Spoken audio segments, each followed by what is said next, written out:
Mesa, let's turn over to you. It's been an open secret, really, that the YPG and the PKK are the same thing, aren't they? Aren't Ankara's security concerns valid here? No. Well, if you were to ask the British, the Americans, if you were to ask the Kurds themselves, they would say no, because the Syrian Kurds aren't the only part of the story here. They're a major component of the SDF, which is a multi-ethnic and multi-faith force. They're America's key ally on the ground. They took the fight to ISIS. 11,000 of their fighters died along the way. And these are the people we want to inherit Syria. They believe in democracy. They believe in secular values. And to throw them to the wolves, to Turkey and to its proxies, is unbecoming of America. It's unbecoming of the West, who have supported these people through all their trauma while they had the wolf at the door. And now they've got the wolf back. Omar, your response to that, so they've been thrown to the wolves?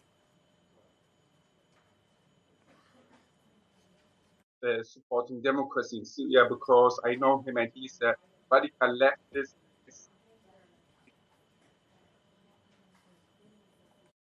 who believes in one party.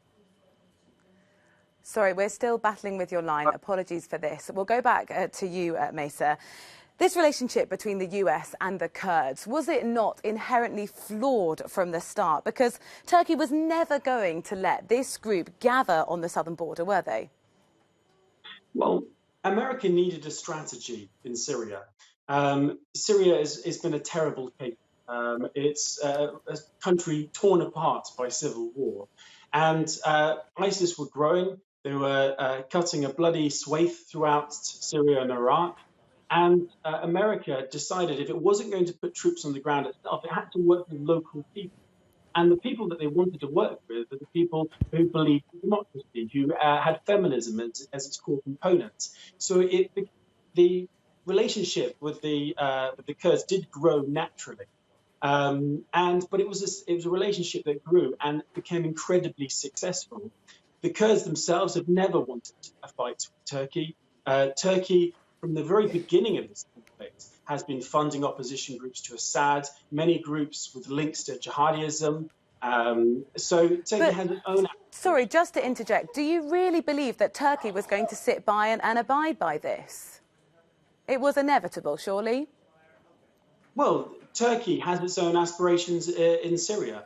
But if the West, if America and the rest of Europe were to say to Turkey, look, what happens in Syria is Syria's business. The most important thing here is that Syria is stable, is democratic.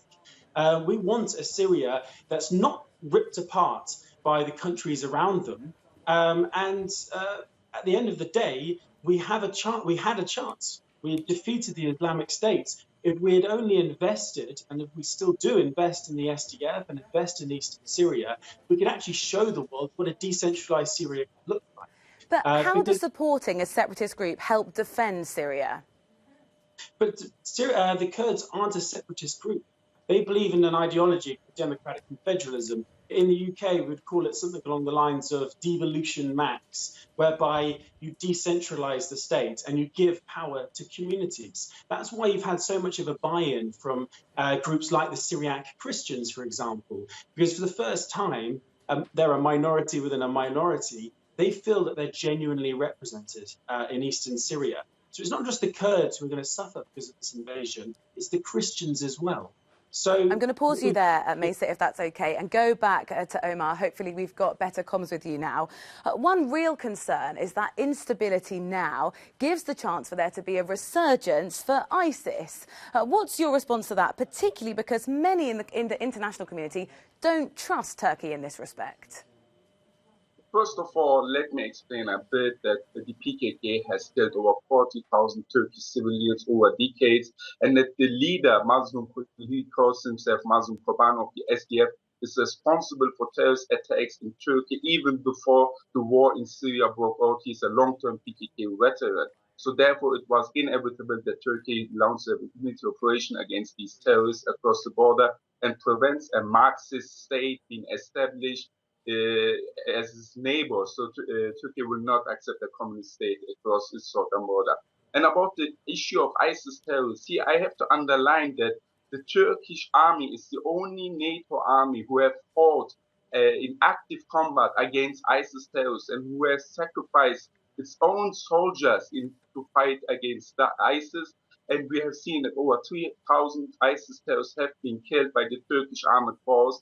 And if Turkey would not intervene, the resurgence of ISIS would have been guaranteed, because the YPG governance is alienating the local people, and the local people, this situation in northeastern Syria was heavily exploited by ISIS, and we have seen that ISIS was coming already back because of the bad governance and the hatred of the local people against the YPG. And the threat operation of the Turkish government, together with the Syrian National Army, the Syrian opposition, I think that the alternative view to this would be, and the concerns being raised internationally, Omar, if you'd let me interject, is that this is creating breathing space for those ISIS fighters. That's the calls coming particularly from Kurdish commanders. So we've already seen reports of riots in prisons and also attempted escapes. So what next? How can that be controlled? So actually here I'm quite surprised, because the United States and central officials have already told many times that ISIS terrorists are being imprisoned under control of internal security force, and these internal security force are local security force, and they should prevent ISIS take control of these prisons, and they are mainly Arabs. So it should be done, and if with coordination between Turkish and the American side, which has been established now, this can be prevented. And even if not, even if the ISIS terrorists break out, I am quite sure that the Turkish armed force have enough bombs for ISIS terrorists as well. But if there was a breakout, is Ankara going to take responsibility? So Ankara has underlined several times that Ankara would do everything possible to prevent a resurgence of ISIS. And as I've said before, actually what the Turkish government is doing now is to prevent the ISIS resurgence, because the key to prevent ISIS from coming back in Syria is local governance and the end of occupation of the YPG and of communist rule there. And this is what Turkey will establish. Turkey will give the power to the people back. The local people will elect their own local governance, their own local councils, and this will ensure that ISIS will not come back as they have come back in Iraq before.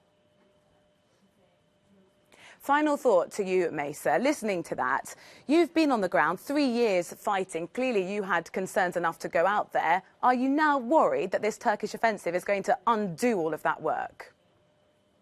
Absolutely. This invasion has thrown to the wind everything Britain, America, the rest of the world, including local forces, have fought for the past 4 years.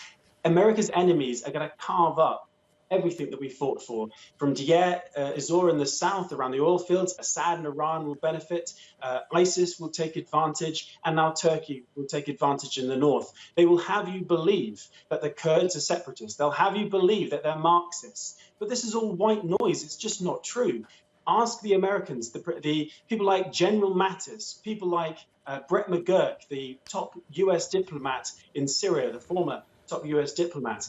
These people are all saying that this is a disaster. It's going to cause ISIS to regrow, and it's going to destroy our relationships with all the different partners we've got in the Middle East. It's going to make I'm going to have to leave you there. Mesa, thank you very much for talking to us. Sorry for interjecting. I'm afraid we don't have any more time. Mesa Gifford talking to us from London.